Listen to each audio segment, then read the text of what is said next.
വിളിക്കുമ്പോൾ എൻ്റെ യേശു കുഞ്ഞേ എന്തുമാത്രം ഞാൻ വേദനിക്കുന്നുണ്ടെന്ന് അറിയാമോ എന്ന് പറയും. അപ്പൊ ഞാനവർക്ക് മനുഷ്യരറിയുന്നില്ല, അവരങ്ങ് ഓട്ടോമാറ്റിക്കലി അതങ്ങ് ചെയ്ത് പോവുക. എന്നാൽ കർത്താവ് ഇൻ ഈച്ച് ആൻഡ് എവറിത്തിങ് മൈന്യൂട്ടായിട്ടുള്ള കാര്യം പോലും കർത്താവ് എന്നെ കൊണ്ട് കാണിച്ചു തന്നു. അതുപോലെ പ്രാർത്ഥനയ്ക്കുള്ള ഇമ്പോർട്ടൻസ്, ദൈവത്തോടുകൂടി എപ്പോഴും ഇരിക്കണമെന്ന് പറയുന്നു. അതൊക്കെ കർത്താവെ ആര് കൊടുക്കുന്നു കർത്താവിന് വേണ്ടി സമയം? എന്നാൽ സമയം കൊടുത്ത് വേർതിരിക്കുന്ന ആളുകളെ ദൈവം സ്നേഹിക്കുന്നു. അവർക്ക് കർത്താവ് വേണ്ടുന്നൊക്കെ കൊടുക്കുന്നു ഈ ലോകത്ത്.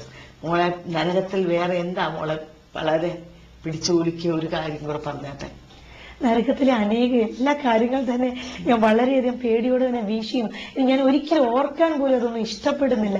എന്നാൽ ഇതൊക്കെ സത്യമാണെന്ന് കർത്താവിനെ കൊണ്ട് കാണിച്ചപ്പോൾ എനിക്ക് മനസ്സിലായി, ദൈവമേ ഇത് കർത്താവെ ഓരോ കാര്യം ഇതൊക്കെ പറഞ്ഞ ആൾക്കാർ ഓർക്കും, ഇതൊക്കെ ഒരാൾ ഇങ്ങനെ അങ്ങ് ഭാവന ചെയ്യാൻ പറ്റുമോ? കർത്താവ് ഇതൊന്നും ഭാവനയല്ല, ഇതൊക്കെ റിയലാണ്.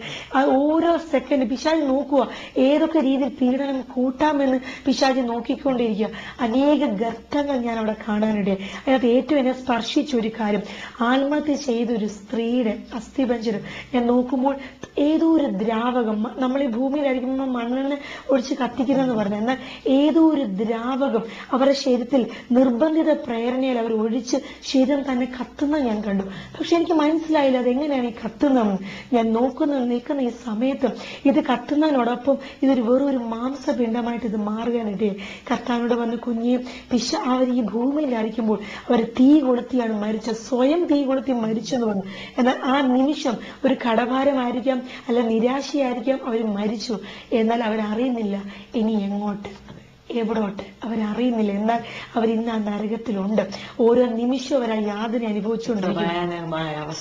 തീർച്ചയായിട്ടും. അതുപോലെ മദ്യപിക്കുന്ന ആൾക്കാർ വലിയ ടാങ്കിനകത്ത് കൊണ്ട് മുക്കിക്കൊല്ലുന്ന ആ കാഴ്ച, അത് പറയുവാൻ വയ്യ. അതുപോലെ തന്നെ നമ്മളെ നന്നായിട്ട് നടത്തേണ്ട ആളുകൾ തന്നെ ആ രീതിയിലേക്ക് പോകുമ്പോൾ ഇന്ന് ആ ചെളിക്കുഴിയിൽ കിടക്കുക, ആ ചെളിക്കുഴിയിൽ ഒന്ന് പൊതഞ്ഞു പോയാൽ ഒരിക്കലും അതിൽ നിന്ന് എഴുന്നേൽക്കാൻ പറ്റത്തില്ല. എത്ര കൈ ഉയർത്തി രക്ഷിക്കാൻ കൈ ഉയർത്തുന്നുണ്ട്, പക്ഷെ പൂർണ്ണമായിട്ടും ആ ചെളി വന്ന് അവരെ വിഴുങ്ങുന്ന ആ കാഴ്ച, ഇത് പറഞ്ഞറിയിക്കാൻ വയ്യാത്ത കാഴ്ച. കർത്താവിന് മുഖപക്ഷമില്ല.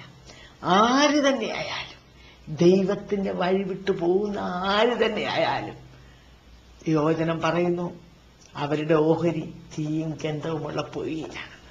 ആ പുകയിൽ തള്ളിയിടും. പിന്നീട് നമുക്ക് അവിടെ നിന്ന് ഒരിക്കലും രക്ഷപ്പെടാൻ കഴിയില്ല.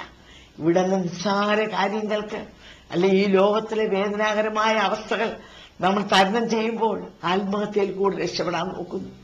ആ സ്ത്രീയുടെ കാര്യം പറഞ്ഞല്ലോ, അവരെ എത്ര വേദനയോടെയായിരിക്കും മരിച്ചത്, തീ കത്തിച്ച് ശരീരം വെന്ത്. എന്നാൽ ചില മണിക്കൂറുകൾ കഴിഞ്ഞപ്പോൾ അവരുടെ ജീവൻ ഇവിടെ നിന്ന് വിട്ടു പിരിഞ്ഞു, അവിടെ മരിച്ചു. അവർ വിചാരിച്ചു കാണും ആ ചില മണിക്കൂറുകളെ വേദന അനുഭവിച്ചാൽ മതി, എന്റെ ദുരിതം തീർന്നല്ലോ. എന്നാൽ ദുരിതം തുടങ്ങുകയായിരുന്നു.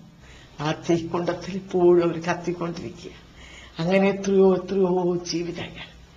നിങ്ങൾ കേൾക്കുന്ന പ്രിയ ശ്രോതാക്കളോട് എനിക്ക് പറയാനുള്ളത്, നിശ്ചയമായും ഈ നരകം റിയലാണ്, സ്വർഗം റിയലാണ്. നാം ആരും നഷ്ടപ്പെട്ടു പോകരുത്. ദൈവമില്ല എന്ന് മൂഢൻ തന്റെ ഹൃദയത്തിൽ പറയുന്നു. നമ്മെ സ്നേഹിക്കുന്ന ഒരു കർത്താവ്, നാം ആരും അവിടെ പോയി അവസാനിക്കാൻ ദൈവം ആഗ്രഹിക്കുന്നില്ല. അപ്പൊ എന്തുകൊണ്ട് ആ ദൈവം സ്നേഹമല്ലേ, ദൈവം എന്താ ഇങ്ങനെ പീഡിപ്പിക്കുന്നത് എന്ന് നിങ്ങൾ ചിലർ ചിന്തിച്ചേക്കാം. ദൈവമല്ല ഒരിക്കലും പീഡിപ്പിക്കുന്നത്. പിശാചിന്റെ പ്രവൃത്തി ചെയ്യുന്നവൻ പിശാചിന്റെ മകൻ. അതുകൊണ്ട് പിശാച് തന്റെ മക്കളെ തന്റെ സ്ഥാനത്തേക്ക് കൊണ്ടുപോകുന്നു. എന്തിനു വേണ്ടിയാണ്? അവരെ നിത്യയുഗങ്ങൾ പീഡിപ്പിക്കാൻ വേണ്ടിയിട്ട്. അതുകൊണ്ട് അവന്റെ ചരക്കുകൾ, അവന്റെ സ്വഭാവങ്ങള്, ഇതെല്ലാം നമുക്ക് ഒന്ന് പുറന്തള്ളാം. ഇതെല്ലാം മാറ്റിവെച്ചിട്ട്, യേശുവേ നീ എനിക്ക് വേണ്ടി മരിച്ചല്ലോ, യേശുവേ നീ എനിക്ക് വേണ്ടി യാഗമായി തീർന്നല്ലോ, ആ രക്തത്താൽ നീ എന്നെ കഴുകണമേ. എന്റെ കഴിഞ്ഞ കാലങ്ങളിൽ ഞാൻ പിശാചിനും അവന്റെ ആഗ്രഹത്തിനും വേണ്ടി ഞാൻ ജീവിച്ചു. എന്നാൽ ഇന്ന് ഞാൻ നിന്റെ സന്നിധിയിൽ വന്ന് എന്നെ തന്നെ അടിയറ വയ്ക്കുന്ന കർത്താവേ, പുത്രനായ യേശു ഇപ്പോഴും നിങ്ങളെ ആഹ്വാനം ചെയ്യുകയാണ്. ആ രക്തം കാൽവരിൽ ഇപ്പോഴും നിങ്ങൾക്ക് വേണ്ടി ഒഴുകിക്കൊണ്ടിരിക്കുകയാണ്.